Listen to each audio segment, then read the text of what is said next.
do a little, I'm Troy Massey with Tri-State Vacuum and Rental. We got our Bocephus truck back. So if you've seen this truck before, it was our pride and joy 2 years ago, and last year we showed it some, but we brought it to a lot of shows, had a lot of miles put on it, and about August, I believe it was right after semi-casual, we pulled it off the road and tore it all the way down to the frame rails, and we recently put on Facebook some pictures of kind of the process of the last 6 or 8 months of taking the truck down to the frame and doing a lot of new things to it,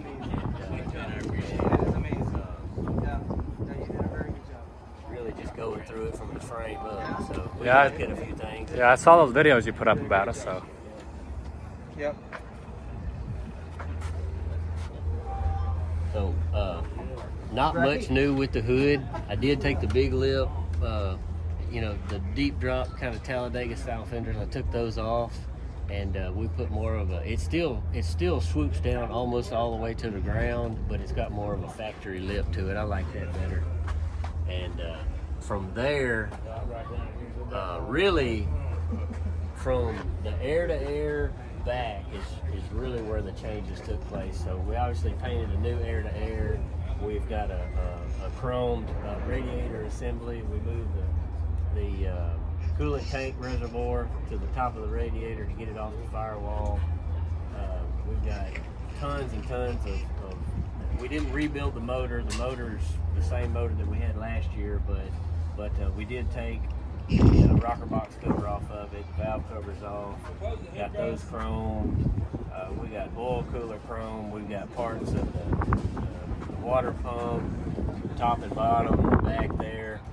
Not the front, obviously, that's painted red. So we tried to do chrome red, everywhere that we could. And it doesn't always work out like that, but generally that's what we tried for. The whole front structure of the motor is chrome, and the whole rear structure of the motor is chrome. Radiator support brackets are chrome. We chrome. So this one of the other things that we did was, this is a 389 car hauler wide track axle that we put on with disc brakes, and then we've got a Arroyo front end, 389 front end. So we had to sort of move things around in here and make that 389 fit in this 379. But all this work was done in our shop, at the Stockville shop. We manufactured suspension hangers here. We built the cover basically to sandwich in this front suspension structure. Everything's boltless, countersunk, drilled and countersunk, and big Allen head bolts put in, and then you tighten them up from the backside, weld it all up, clean it up, and then body work it. We built these brackets so everything is all countersunk and hidden. Same thing here, no bolts. The only bolts we've got here, this was I wouldn't say it's impossible, but this part right here it just wasn't worth us to try to countersink since it's such a small part. But flip bumper, we got same thing what you saw on Dust in the Wind. We've got the same Peterbilt wheels that I call it exaggerated by 1.5 inches. So it's just a big hole Peterbilt wheel. That's a genuine Peterbilt wheel, but then they exaggerate that hole. We've got these new hub covers that these oil reservoir covers here that they sent to us. They're red. It's kind of hard to see in the shade. Like I have bullet shell covers. Yeah. We had those made for being my old 45, because Hank Williams is my old 45. Let's see here. We built a false firewall. Our friends over at J&L Construction built this for us.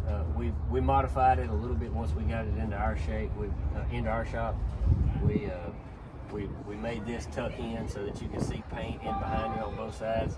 We tucked it in here and here, and tucked it into the motor there. I'm gonna have to come clean that now that I put my hand over it.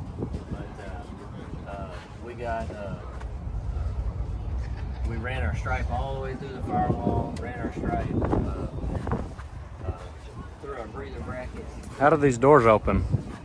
We got a popper underneath. Okay. Popper underneath. Handmade mirror brackets, and then instead of polishing the lower cover for the mirror bracket, we went ahead and painted those two and ran the stripe through it. This year, we did the number one thing that we heard about this truck was the tall roof, the ultra cab roof. So we put a flat top roof on it. I did want to keep the Fat Boy kit on the back to help us out with some room to put the stereo in there. So we bought another Fat Boy kit that would match up to the flat top roof. Little details that we did here. We painted the trim ring for the back window, and then run our stripes through. We built in our shop. We built that shock box cover right there. It kind of goes around, back around the tank, and ran our stripes through that as well. There's just so many details that we do. The recessed fuel caps. Recessed fuel caps, so you can get them just right. We built a tank filler to go on the back, and we ran it deep in here so you can't see. And then we built a little blank piece to go right there. And then there's a front tank filler up here with lights on both sides, so you can't see down behind the tanks anywhere you go. We got a little cover to cover up your fuel return. Boltless again. No bolts all the way down. We built these suspension hangers in our shop as well. Made those boltless. We built a new deck plate, aluminum this time. Who do we call if we want one of those firewalls? Troy Massey. That guy that doesn't want to be on camera is the one that built the firewall. He's on camera now. Don't call them. Okay. They really don't make them for the public, seriously. Okay. Okay. But they don't make them.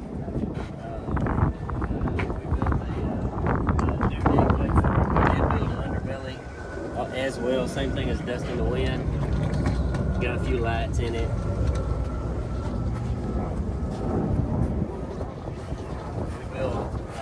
We built our own rails here for the fifth wheel and made those boltless as well. I don't know if I'd recommend having something like that on an everyday working truck, but I'm not 100% sure it would have enough support for abuse. But for a show truck, I think it's fine. I believe it'll be just fine. Once we built those, we sent those off to Chrome, and we made our back bumper. We made that blind mount as well. Is that tri-state illuminated at night?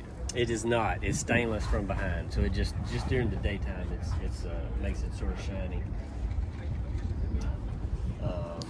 I noticed that on the trailer you have recessed lights, because last time I saw the truck they had watermelons underneath there. I took the watermelons off, and I'll tell you why. I thought it looked a little gaudy. I thought it looked like just too much, so I put 4-inch recessed lights under there. They're red, so when I turn my red on, it's red underneath, front to back. This is polished, not chrome. This is stainless, of course, and we didn't really change the trailer.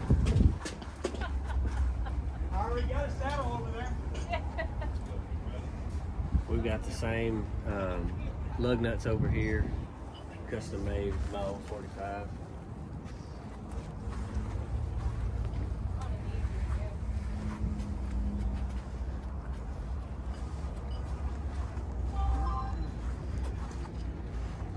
If you want to jump up to the truck, we can take a peek inside. I think the recessed lighting on the trailer looks a lot cleaner. I do too. I'm surprised I noticed that. I haven't seen this thing in a while. It wasn't my favorite, but the big lights.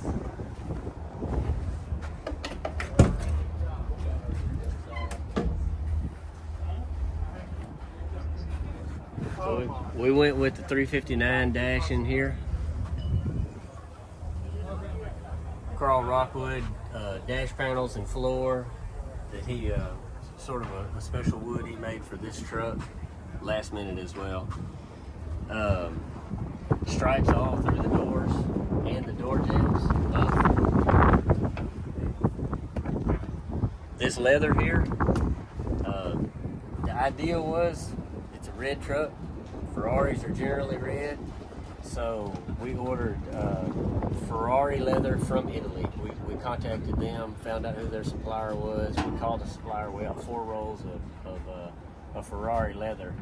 And the crazy thing is how long it sat in customs for a month trying to come to America.